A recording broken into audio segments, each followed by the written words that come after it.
For more than 2 centuries, a small nation at the edge of Europe ruled an empire that stretched farther than any before it. From the forests of Brazil to the gold routes of West Africa, from the spice kingdoms of India to the ports of China and Japan, Portugal carved a new map of the world. But how did such a tiny kingdom rise so high? And why did an empire built by daring, by faith, and by fire ultimately crumble? This is the story of an empire born from the ocean and undone by the very forces it unleashed.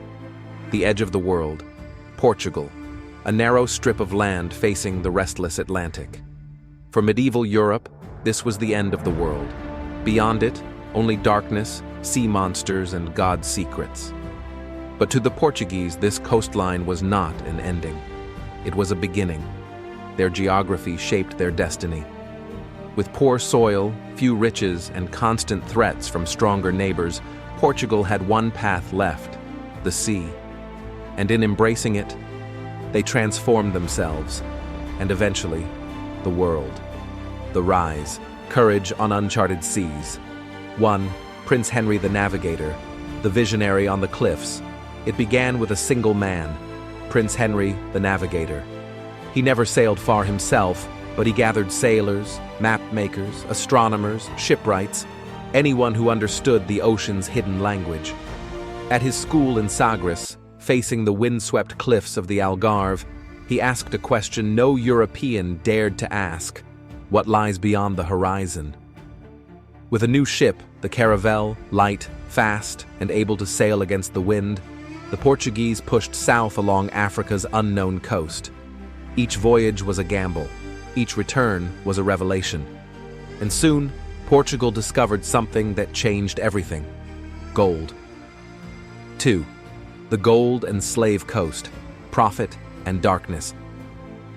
As Portuguese ships reached the Gulf of Guinea, they encountered lands rich in trade, gold, ivory, and tragically, enslaved human beings. Portugal became Europe's first major player in the Atlantic slave trade. For all its brilliance, the empire's early rise came with deep moral shadows. But in the eyes of kings and merchants, it meant power, fuel for expanding further. 3. Bartolomeu Dias and the Cape of Storms. In 1488, the Portuguese sailor Bartolomeu Dias rounded the southern tip of Africa. He called it the Cape of Storms, waves like mountains, winds like claws. King João II renamed it the Cape of Good Hope, because beyond that cape, the Portuguese believed, lay the gateway to India. 4. Vasco da Gama, the voyage that changed the world. In 1498, Vasco da Gama reached India. Spices, pepper, cinnamon, cloves, and more were now within reach. These were the luxuries that fueled medieval trade, worth more than gold. The Portuguese seized a monopoly.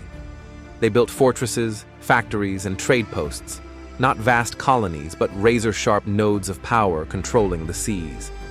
Lisbon transformed from a quiet coastal city into the beating heart of global trade. The world had turned, and for a time, it turned around Portugal, the empire of spice and power. 1. Afonso de Albuquerque, the Lion of the East. In the early 1500s, one man led Portugal's rise into an Asian empire, Afonso de Albuquerque. He captured Goa in India, Malacca in Southeast Asia, and sought to break the Muslim-controlled spice trade. He envisioned an oceanic empire, a network of forts and fleets dominating the world's crossroads. He was brilliant, ruthless, uncompromising, and his strategy worked. 2. The Estado da India, Portugal's eastern network. From Africa to China, Portugal established a chain of port cities: Goa, Malacca, Hormuz, Mozambique, Macau.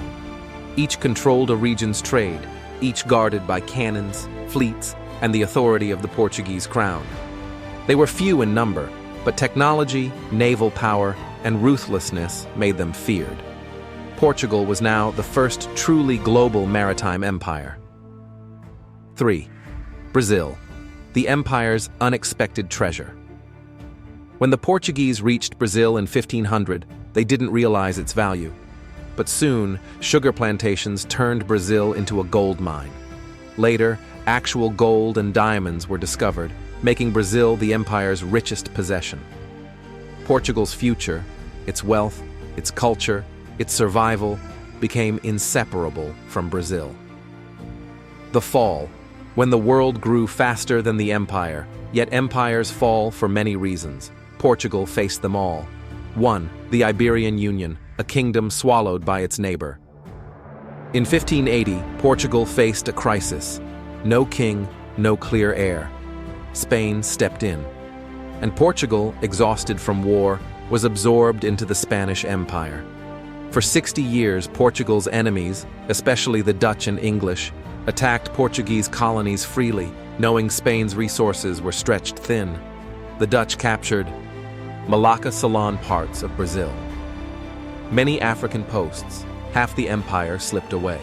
2. Competition catches up. Portugal's early lead rested on secrecy, maps, routes, ship designs. But knowledge spreads. The Dutch built faster ships. The English formed private trading companies. Both had deeper populations, stronger economies, and more capital. Portugal was now the smallest among giants. 3. A fragile empire held by thin threads. Portugal never had the manpower to run a vast empire. A few thousand officials managed lands spanning 3 continents. Corruption spread. Forts were undersupplied. Ships aged faster than they were replaced. The empire looked huge on maps, but hollow in reality. 4. Earthquake, fires, and ruin. In 1755, Lisbon suffered one of the worst earthquakes in European history. A massive quake, then a tsunami, then fires that burned for days. The capital of the empire was shattered, its wealth gone, its people broken. Rebuilding took decades, and during that time, rivals surged ahead. 5. Brazil outgrows the empire. By the early 1800s, Brazil was rich, populous, and culturally distinct. When Napoleon invaded Portugal, the royal family fled to Brazil, making Rio de Janeiro the capital of the Portuguese Empire. It was an inversion of history. The colony became more powerful than the mother country. When Brazil declared independence in 1822, Portugal lost its crown jewel. The empire would never recover. 6. The age of empires leaves, Portugal behind. As Europe industrialized, Portugal did not. Its economy remained small, its resources limited, its politics unstable. Modern nations, Britain, France, Germany, built massive land empires in Africa and Asia. Portugal simply could not compete. The final shadows. By the 20th century, Portugal's empire had shrunk to a few African colonies and Macau.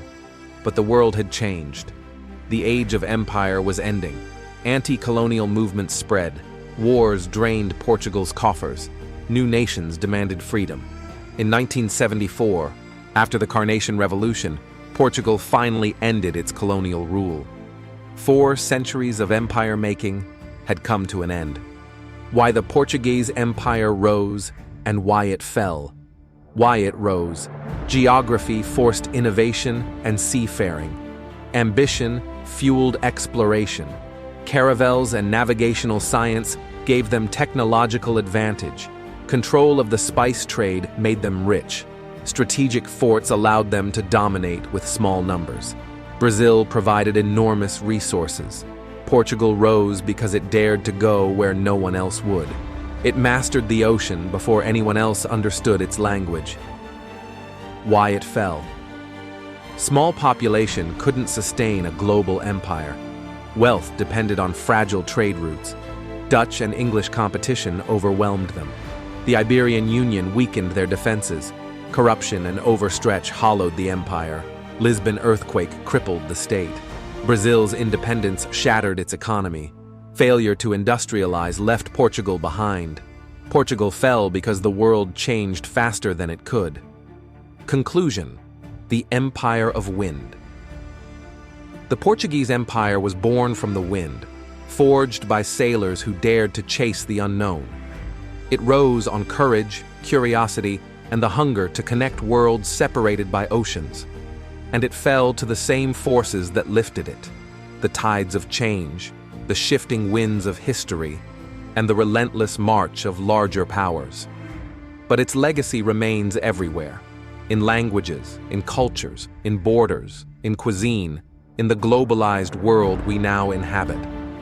Portugal may have been small, but it reshaped the world more than almost any nation its size. An empire of navigators, an empire of dreamers, an empire of wind.